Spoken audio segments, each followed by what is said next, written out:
ഇന്നലെ നമ്മൾ second show ആണ് Dominic and the ladies purse movie കാണുന്നത്. ലുലു എന്നാണ് പടം കാണുന്നത്. പടത്തിന് 80% മുകളിൽ ആളുകളുണ്ടായിരുന്നു. ഫസ്റ്റ് ഡേ ആണ്. അപ്പോൾ ഒരുപാട് കാത്തിരുന്നൊരു മൂവി എന്ന് തന്നെ പറയാം. കാരണം ഗൗതം വാസുദേവ് മേനോൻ ആൻഡ് ലച്ചൻ മമ്മുക്ക. ഗൗതം വാസുദേവൻ പടം എന്ന് വെച്ച് കഴിഞ്ഞാൽ നമ്മുടെ ഒരു വീക്ക്നെസ് ആണ്. എന്ന് വെച്ച് കഴിഞ്ഞാൽ വാരണമായിരായിക്കോട്ടെ, കാക്ക കാക്ക ആയിക്കോട്ടെ, വേട്ടയാടൻ വിളയാടായിക്കോട്ടെ, ഇങ്ങനെ ഒരുപാട് പടങ്ങൾ 10-20ഓളം പടങ്ങൾ ആൾ സംവിധാനം ചെയ്തിട്ടുണ്ട്. ലാസ്റ്റ് വന്ന പടം പെട്ടിയിലിരിക്കുന്നുണ്ട്. ധ്രുവനക്ഷത്രം എന്ന പടം വിക്രമിൻ്റെ കാലം കുറേ വെയിറ്റ് ചെയ്യുന്നു. ഈ പടം ഇറങ്ങില്ല നമുക്കറിയില്ല. പക്ഷെ ഞാൻ വെയിറ്റ് ചെയ്യാണ്. കാരണം വിക്രം എന്ത് ചെയ്താലും നമുക്കത് ഒരു അത്ര ഇഷ്ടമാണ് കേട്ടോ. വിക്രം എന്തായാലും അവർ വെച്ചിട്ട് പടം ചെയ്യുമ്പോൾ വെറുതെ ആവില്ല. എന്തോ പ്രോബ്ലംസ് ഒക്കെ ആയിട്ട് പടം ഇതുവരെ റിലീസായിട്ടില്ല. അപ്പം അങ്ങനെയാണ് ആൾ മലയാളത്തിൽ വന്നൊരു പടം ചെയ്യുന്നത്. മമ്മൂക്കേനെ വെച്ചിട്ട് മമ്മൂട്ടി കമ്പനി ചെയ്യുന്നു. മമ്മൂട്ടി കമ്പനി ഇപ്പം അടുത്ത് വന്ന പടങ്ങളൊക്കെ അറിയാം. വളരെ ഡിഫറെൻ്റ് ആയിട്ടുള്ള പടങ്ങൾ ഡിഫറെൻറ്റ് ജോണറിൽ ചെയ്യുന്നു.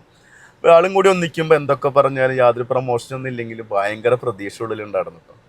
അപ്പോൾ പടത്തിന് ഞാൻ ഇന്നലെ കാണുന്ന സമയത്ത് മിക്ക റിവ്യൂസൊക്കെ വന്നിട്ടുണ്ട്. പക്ഷേ പേഴ്സണലി ഞാൻ എന്തായാലും പടം കാണാൻ പ്രതീക്ഷിച്ചിട്ട് തന്നെയാണ് പോയത്. ഞാൻ ഒറ്റയ്ക്കാണ് പടത്തിന് പോയത്. പടം എനിക്ക് പേഴ്സണലി ഒരു ബിലോ ആവറേജ് എക്സ്പീരിയൻസ് ആണ് എനിക്ക് കിട്ടിയത്. മമ്മൂട്ടി എന്നൊരു ആക്ടർ ഈ പടത്തിലില്ല എന്നുണ്ടെങ്കിൽ ഈ പടം വെറും ബ്ലാങ്ക് ആണ്. ഗോകുൽ സുരേഷ് ഒപ്പം പിന്നെ ഒരുപാട് ക്യാരക്ടേഴ്സ് കൊണ്ടുവന്നിട്ടുണ്ട്. എന്തിനാണ് കൊണ്ടുവന്നതെന്ന് അറിയില്ല. പിന്നെ ഒരുപാട് ഗൗതം വാസുദേവൻ്റെ ടീമുണ്ടല്ലോ, എല്ലാ ടെക്നിക്കൽ എല്ലാ ടീമാണ് വന്നിട്ടുള്ളത് ഈ പടത്തിലൊക്കെ. എല്ലാം ചെയ്തിട്ടുള്ളത് മ്യൂസിക് ആയാലൊക്കെ എല്ലാ ഇതും അവരുടെ ഒരു ടീമുണ്ട്. ആ ടീം തന്നെ ചെയ്തിട്ടുള്ളത്. അതിൻ്റെ നല്ല അപാകത കാണുന്നുണ്ട്. ഇതൊരു മലയാളം പടമാണ്. തമിഴ് പടം എടുക്കുന്ന പോലെയുള്ള മേക്കിങ് കുറേ കാര്യങ്ങളുണ്ട്. അതിലേക്ക് പോവുകയാണെങ്കിൽ കുറേ സംസാരിക്കാനുണ്ട്. അതിൻ്റെ ഒരു ആവശ്യം ഉണ്ടായിരുന്നില്ല. മമ്മൂക്കയുടെ ആ ലുക്ക്, ആ സ്വാഗ് കാര്യങ്ങൾ, പിന്നെ ആളുടേതായ കുറച്ച് സെൽഫ് ട്രോളുകൾ, ചെറിയ ചെറിയ സിറ്റുവേഷൻ കോമഡീസ് ഒക്കെ ആയിട്ട് ഗോകുൽ സുരേഷും മമ്മൂക്കും കുറച്ച് നേരം അങ്ങനെ മികച്ചു നിന്നതുകൊണ്ട് ഇൻ്റർവെല്ല് വരെ ക്ഷമ എന്ന് പറഞ്ഞ് നെല്ലിപ്പല കണ്ടിട്ട് പിടിച്ചിരുന്നു.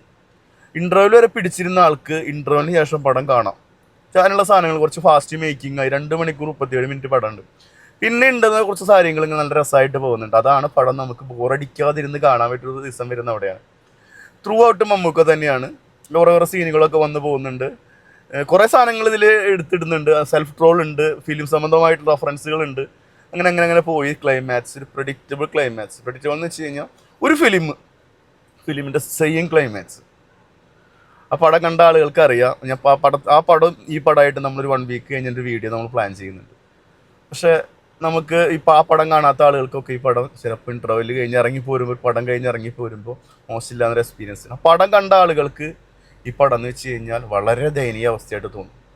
മമ്മൂക്കയുടെ പെർഫോമൻസും അതുപോലെ തന്നെ ഗോകുലിൻ്റെ പെർഫോമൻസ്, പിന്നെ കുറച്ച് നേരം വന്ന് കുറേ ആളുകൾ വന്നുകൊണ്ട് സിദ്ദിഖ്, വിനീത്, പിന്നെ പാച്ചു അത്ഭുത വിളക്കിലെ റോള് ചെയ്യുന്ന ക്യാരക്ടർ, അങ്ങനെ ഒരുപാട് പേര് വന്നു പോകുന്നുണ്ട്. അങ്ങനെ കുറച്ച് ആളുകൾ റെഫറൻസ് പോലെ ഇങ്ങനെ വന്നു പോകുന്ന ഒഴിച്ച് നിർത്തിക്കഴിഞ്ഞാൽ വളരെ ദയനീയമായിട്ടാണ് എനിക്ക് തോന്നിയത്. മമ്മൂക്കയുടെ ഒരു ഒറ്റയാൻ പെർഫോമൻസ്, ഒപ്പം കട്ടയ്ക്ക് ഗോകുൽ സുരേഷ് വന്നിട്ടുണ്ട്. പിന്നെ ഒരു പാട്ട് എനിക്ക് ഇഷ്ടപ്പെട്ടു. വലിയ കുഴപ്പമില്ലാത്തൊരു പാട്ട് വന്നിട്ടുണ്ട്. പിന്നെ എന്ന് വെച്ച് കഴിഞ്ഞാൽ ഈ പടം നമുക്കറിയാം ലോ ബഡ്ജറ്റ് പടം ഇതിലെടുത്തിട്ടുള്ള അതിൻ്റെതായ ഒരുപാട് ലിമിറ്റേഷൻസ് ഉണ്ട്. ഇതൊരു ത്രില്ലറായാലും അതിൻ്റെതായ ഒരു കോമഡിയിലൂടെ പോകുന്നൊരു ത്രില്ലറാണ്.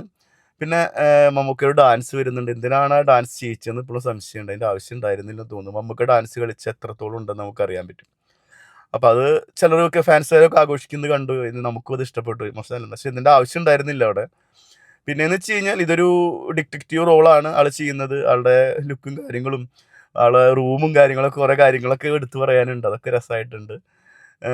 1 ടൈം തിയേറ്ററിൽ എക്സ്പീരിയൻസ് ചെയ്യാൻ പറ്റിയൊരു മൂവി എന്ന് പറയാട്ടെ. കാരണം അത് OTT വന്നാൽ ഭയങ്കര ബോറടിച്ച് കാണേണ്ടി വരും. തിയേറ്ററിലാണ് നമുക്കിങ്ങനെ ഇങ്ങനെ ഭയങ്കരമായിട്ട് പിടിച്ചിരുന്ന് കാണേണ്ട ഒരു അവസ്ഥയാണ്. OTT ഒന്നും ഉൾക്കൊള്ളാൻ പറ്റില്ല. ഒരു തിയേറ്ററിൽ എക്സ്പീരിയൻസ് ചെയ്യാൻ പറ്റിയ ഒരു മൂവി തന്നെയാണ്. നല്ല അറ്റംപ്റ്റ് ആണ് ഇത്. ഇങ്ങനത്തെ ഒരു ഡിഫറെൻ്റ് ആയ രീതിയിൽ അറ്റംപ്റ്റ് ആണ്. പക്ഷേ ഗൗതം വാസുദേവ മേനോൻ്റെ പോലെ പല പടങ്ങളും നമ്മൾ കണ്ടിട്ട് ഈ പടം കാണുന്ന സമയത്ത് ഉള്ളൊരു ഫീല്, ആൾ 2020 ഇപ്പോൾ 2010 ഇങ്ങോട്ട് എത്തിയിട്ടില്ല. 2006 കാക്ക ഭരണമാരൊക്കെ ചെയ്ത് കാക്ക വട്ടയാടും വിളയാടും. പക്ഷേ ഇവരുടെ എക്സ്പീരിയൻസ് 2 പേരെ, പിന്നെ മമ്മൂക്ക എന്നൊരു നടൻ്റെ ഇപ്പോഴത്തെ കാലത്തുള്ള അപ്ഡേറ്റ്, അത് വെച്ചിട്ട് ഈ പടം കണ്ടെങ്കിൽ കാണാമെന്ന് മാത്രം. ബോറടിച്ച് അങ്ങേറ്റെത്തി. ഇൻ്റർവെല്ലിന് ശേഷമാണ് പടം ഒന്ന് ഫാസ്റ്റായി പോകുന്നത്. പിന്നെ പെർഫോമൻസ് എന്ന് വെച്ച് കഴിഞ്ഞാൽ മമ്മൂക്കയുടെ പെർഫോമൻസ് തന്നെയാണ് എനിക്ക് എടുത്തു പറയാനുള്ളത്. ഇത് ഗംഭീരമായിട്ട് ചെയ്ത് വെച്ചിട്ടുണ്ട്. അതുപോലെ തന്നെ ഗോകുലിൻ്റെയും. 1 ടൈം തിയേറ്ററിൽ എക്സ്പീരിയൻസ് ചെയ്യാൻ പറ്റിയ മൂവിയാണ്. ഈ പടം OTT കണ്ടു കഴിഞ്ഞാൽ നമ്മൾ ഉറങ്ങിപ്പോകും. കാരണം അത്ര സ്ലോ ബേസ്ഡ് ആണ് ഇൻ്റർവെൽ വരെ. 2 മണിക്കൂർ 37 മിനിറ്റ് പടമുണ്ട്. തിയേറ്ററിൽ കാണണം. തിയേറ്ററിൽ കാണാനുള്ള സാധനം ഉണ്ട്. ഒരു മമ്മൂട്ടി ഫാൻസിനൊക്കെ ഇഷ്ടപ്പെടാവുന്നൊരു രീതിയിലാണ്. അല്ലാത്ത ആളുകളെ സംബന്ധിച്ച് ഈ പടം എങ്ങനെയാണെന്ന് പറയാൻ പറ്റില്ല. എനിക്ക് പേഴ്സണലി ഒരു ആവറേജ് എബവ് എക്സ്പീരിയൻസ് ആണ് ഫീൽ ചെയ്തത്. മമ്മൂക്ക എന്നൊരു ആക്ടർ തകർത്ത് ചെയ്തിട്ടുണ്ട്, അതിൽ യാതൊരു സംശയമില്ല.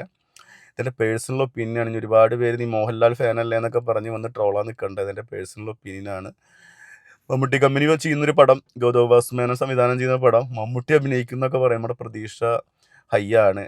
യാതൊരു പ്രൊമോഷനിലേറെ വന്നെങ്കിൽ കൂടി അപ്പോൾ ആ പ്രതീക്ഷയിൽ നമ്മൾ പോയത്.